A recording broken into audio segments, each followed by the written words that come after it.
The next major role of the president is the president serving in the role as commander-in-chief. He is responsible and in charge of leading the military and determining when troops should be sent abroad.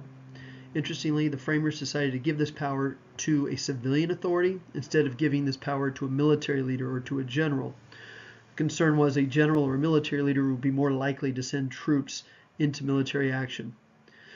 Now, interestingly, to prevent the president from sending troops abroad too frequently, the framers decided to give Congress the power to determine when to declare war. Of course, Congress always has the power to determine the funding levels for the military, but one of the major checks is only Congress can declare war, which only requires a simple majority vote. The last time Congress has actually declared war was after the bombing of Pearl Harbor, World War II. Congress has not declared war since, even though we have fought numerous conflicts in Korea, Vietnam, Afghanistan, and Iraq. Now, if you go on to the next slide, you will see that after the Vietnam conflict, Congress wanted to put a more effective check on the president's ability to make war. Even though Congress declares war, the president was making war, so they wanted to be a more effective check on the president's war-making capabilities. And that is why in 1973, they passed the War Powers Resolution. After the Watergate scandal, Congress began to reemerge and reassert itself as a more effective check over the president. This was most apparent when looking at the War Powers Resolution of 1973, excuse me. As you can imagine, when Congress attempted to pass this resolution to place more restrictions on the president's war-making capabilities, when it was presented to the president's desk, he vetoed it immediately. Of course, that president being Nixon. Once he vetoed it, it went back to Congress, and they easily overrode his veto with a 2/3 vote in both chambers. But what did the War Powers Resolution actually state? Well, there are 3 parts that you need to be aware of. The first part is that when the president commits troops abroad, he must inform Congress within 48 hours of sending troops into imminent hostile areas. Imminent. It's like it's about to happen. So that's the first important point. But I will tell you later, the question is, who determines what an imminent hostile area is? The second part of the War Powers Resolution was the requirement that once he's committed troops to an imminent hostile area, he can only keep those troops there for 60 days. If he gets approval from Congress, he can extend that commitment to 30 more days, but then he must remove troops at the end of 30 days.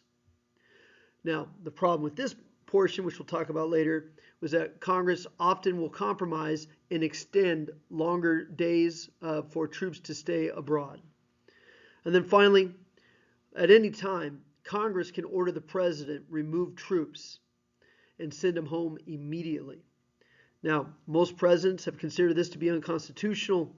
It's never been challenged by Congress or the president, but many believe that if Congress ever tries to tell the president he must remove troops immediately, many people consider that to be unconstitutional. Something we'll talk about later. It's called the legislative veto. The War Powers Resolution has proven to be an ineffective check on the president. And if you look at what I've written down for you on the slide, it pretty much explains exactly why it's become an ineffective check. First of all, they left it up to the president to determine what an imminent hostile area is. So oftentimes the president will send troops abroad, but he won't consider it to be an imminent hostile area.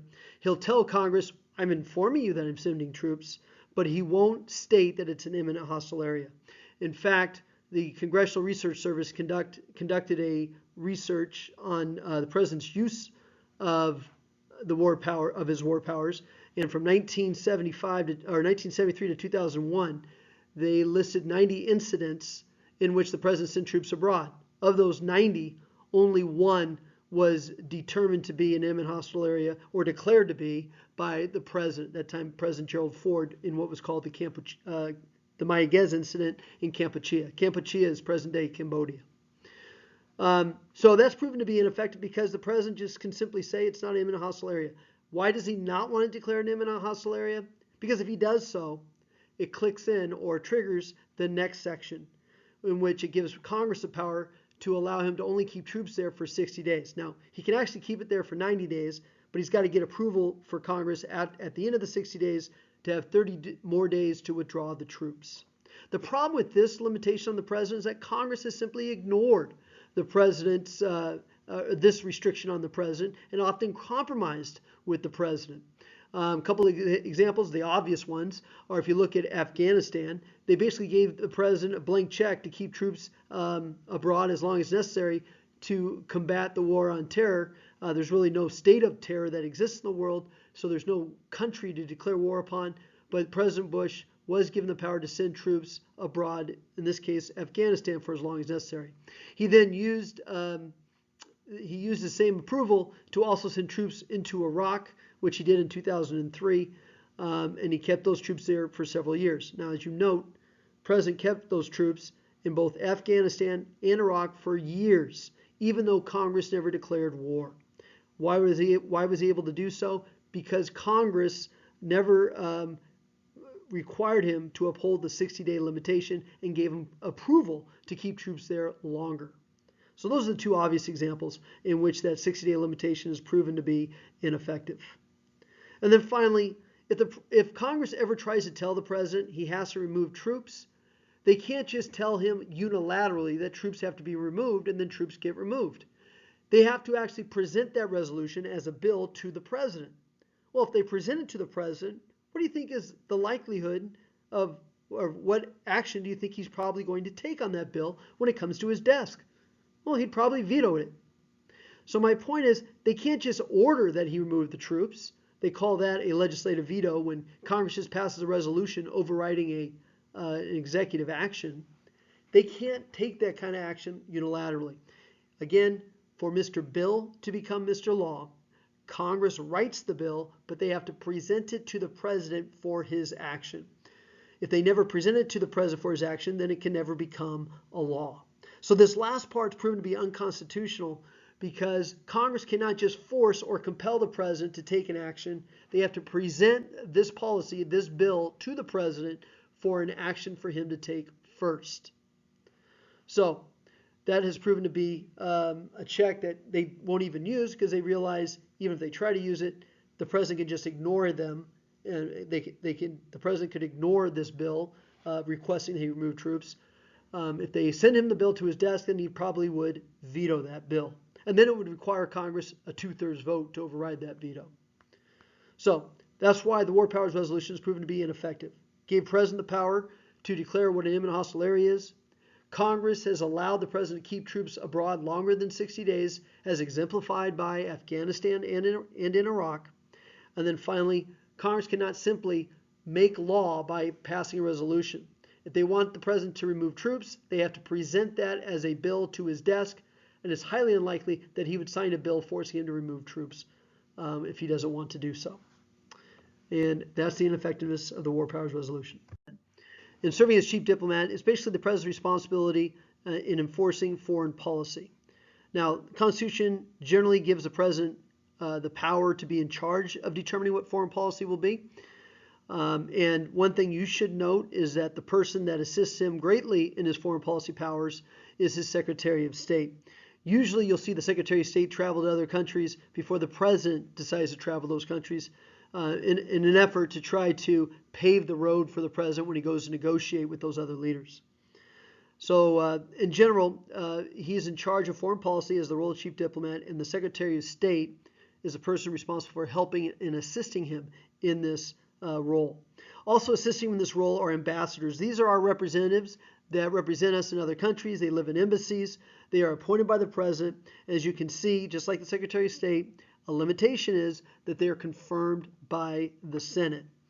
During the controversial phone call that President Trump had with the President Zelensky of Ukraine, one of the issues we heard was the ambassador of the European Union, Sondland, was the person who testified against Donald Trump before the congressional hearing, in which he said that the president clearly wanted the Ukraine to announce an investigation into the Bidens and their role and ties to an energy company called Burisma in Ukraine.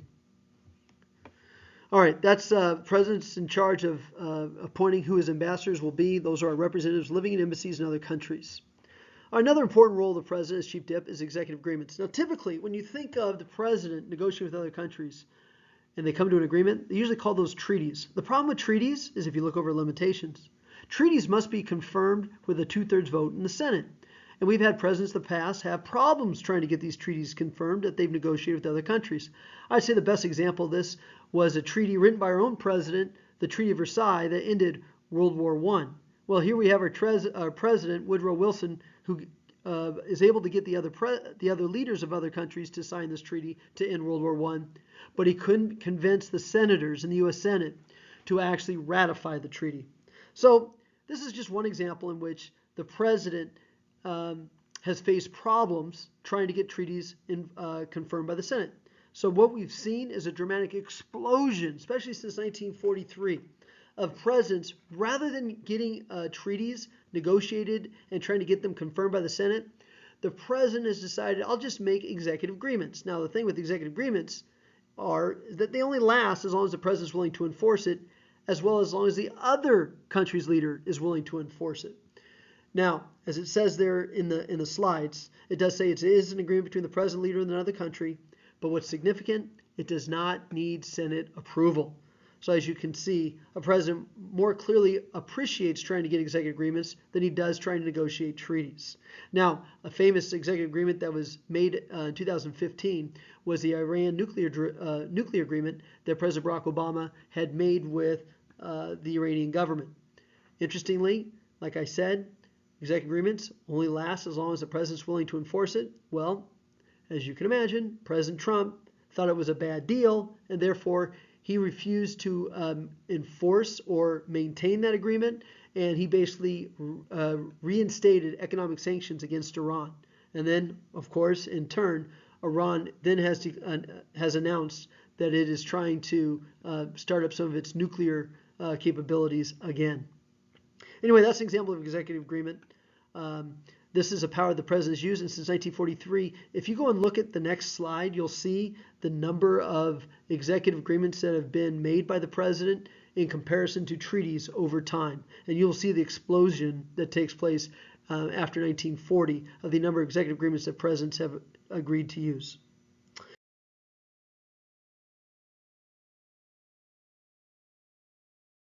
All right, number 4 says negotiate treaties, which I mentioned. Presidents are more willing to do executive agreements than treaties, but some people believe that treaties are more permanent than executive agreements. And then 5, recognition of foreign governments. Well, there's a couple of examples here to help you understand why this is a significant power given to the president as chief diplomat. One thing is Taiwan. Taiwan used to be the government that we officially called China. And when China had its civil war in 1949, it broke up into 2 different territories. You had China on mainland China controlled by the communists, and then you had China and Taiwan. Well, since the communists controlled mainland China and the nationalists, whom the United States supported, went to Taiwan, we only recognize the government in Taiwan as the official government of China. Well, this will continue until 1979, when President Jimmy Carter finally decided to give recognition to communist mainland China in 1979. One other example of recognizing foreign governments would be Afghanistan. Afghanistan was a country in which we did not recognize its government that existed after 9/11, or even before 9/11, I should say. And because we never recognized the official government of Afghanistan, that is the reason why we could not declare war on Afghanistan, because there was no government to declare war upon. The Taliban regime, which stated that they were the ruling regime in Afghanistan, was not officially recognized by the U.S. government. All right, and then finally, the chief diplomat role, trying to persuade Western allies. Now, our Western allies would be our democratic allies. Think of like countries that are associated with NATO and in Western Europe. The president is a very effective president when he serves the role as chief diplomat, when he can convince our allies to follow his lead. Now, some people would say Bush Sr. During the Persian Gulf War was successful in getting Western allies and even Middle Eastern countries to send troops to Kuwait to expel Saddam Hussein out of Kuwait during what was known as the First Persian Gulf War. They said he did a very good job as chief diplomat convincing countries to support that endeavor.